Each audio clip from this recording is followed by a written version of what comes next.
And we're back. I'm feeling good, guys, and I hope you're feeling good too because today we're going to be talking about feelings and emotions. If your partner, parent, or anyone else has asked you what's wrong, and you say something like, "Oh, I don't know," and you say this because you really don't know how to describe what you're feeling. Maybe you've never experienced this feeling, or maybe it's multiple feelings at the same time. By using an emotion wheel, we can easily identify our feelings, which levels up our emotional intelligence and self awareness.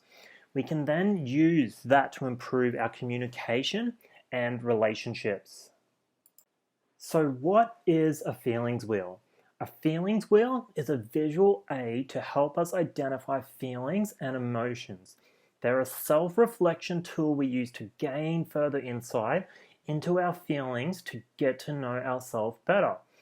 They can be helpful to use after an activating event has occurred, or in other words, when something has happened which has caused you to have an emotional reaction or has triggered you.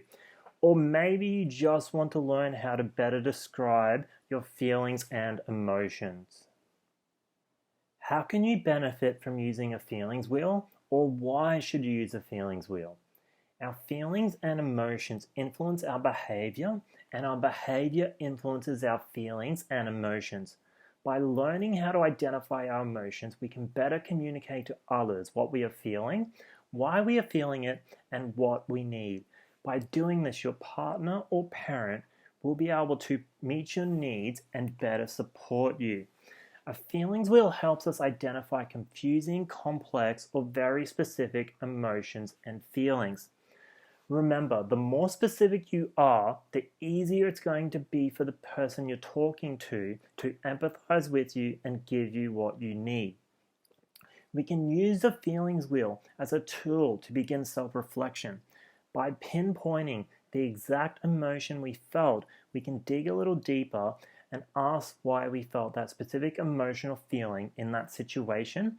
And then finally, once we know why, we can use our healthy coping strategies to meet that need and continue to grow. When you search online for an emotion wheel or a feelings wheel, you'll find many different variations, and I'm going to go through a couple right now. The Robert Plutchik emotion wheel is one of the most widely used. I do like this one, but I recommend using Gloria Wilcox's feelings wheel, which is the one we are going to look at today. This wheel has 6 primary feelings in the center, and the 2 outer layers are secondary feelings. There are another 2 feelings wheels you might want to check out as well. These ones are based off Gloria Wilcox's feelings wheel. The first is for pleasant feelings, and the second is for unpleasant feelings. By separating pleasant and unpleasant feelings into 2 wheels, it allows us to be more specific with our feelings.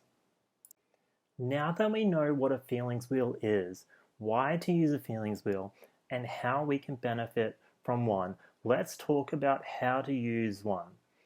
They're very easy to use and they all follow the same principle. You start in the center and select the primary feeling that best describes what you're experiencing. Then select the feeling that best describes what you're feeling in the middle ring, and then finally repeat the step for the outer ring. Once you select a feeling on the outer ring, you should have a clear understanding of what you are feeling. So now when someone asks what's wrong, you don't have to respond by saying something like nothing or I don't know. And that's it for today, guys. Please like, subscribe, and add any comments down below. And thanks for watching.